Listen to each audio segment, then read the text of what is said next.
apesar de aparecerem dois pedidos de inquérito enviados pelo Procurador-Geral da República, Rodrigo Janot, ao Supremo Tribunal Federal, STF, o presidente Michel Temer não entrou, pelo menos por hora, na lista de políticos investigados sob o escrutínio da mais alta corte do país. A razão para isso, segundo o próprio Janot, é que Temer possui uma espécie de imunidade temporária determinada pela Constituição para quem ocupa o cargo de presidente da República. Tal decisão é baseada no parágrafo 4º do artigo 85 da Carta Magna, que diz que o chefe do Executivo, na vigência de seu mandato, não pode ser responsabilizado por atos estranhos ao exercício de suas funções. Em outros termos, qualquer crime cometido fora do mandato do presidente não poderia ser alvo de processo penal. Essa interpretação do texto, no entanto, gera divergências entre especialistas em direito e abriu margem para uma petição do PSOL para que o STF reveja a sentença relacionada a Temer.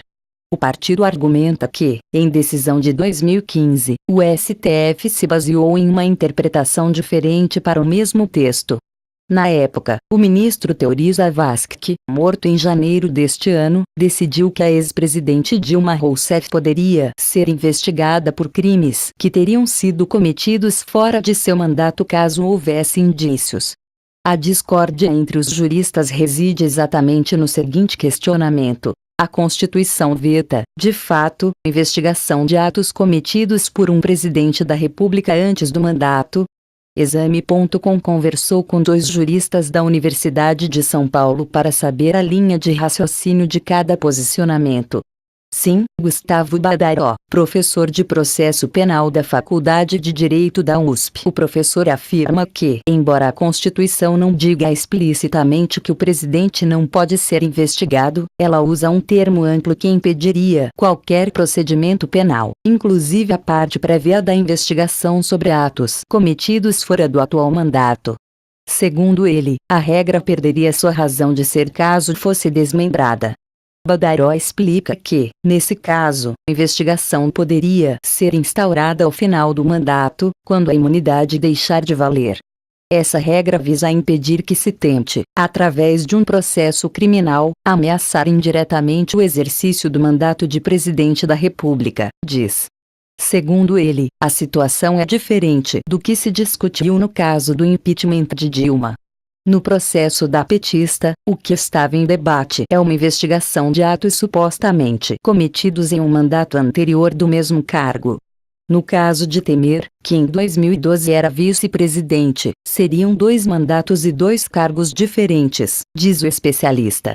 Se, no momento dos supostos atos cometidos por Temer, Dilma estivesse viajando e ele fosse o presidente interino, acho que aí sim se poderia cogitar investigação, afirma.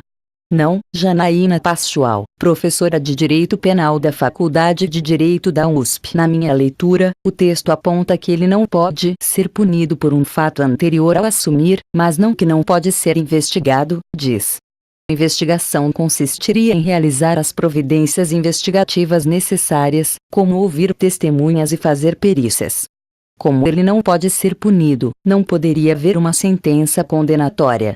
Mas a apuração dos fatos pode acontecer, explica. Sendo assim, no caso de comprovadas irregularidades, a condenação poderia ficar pendente para o fim do mandato do presidente autora do pedido que levou ao impeachment da ex-presidente Dilma. A advogada defendeu a mesma interpretação durante o processo contra a petista.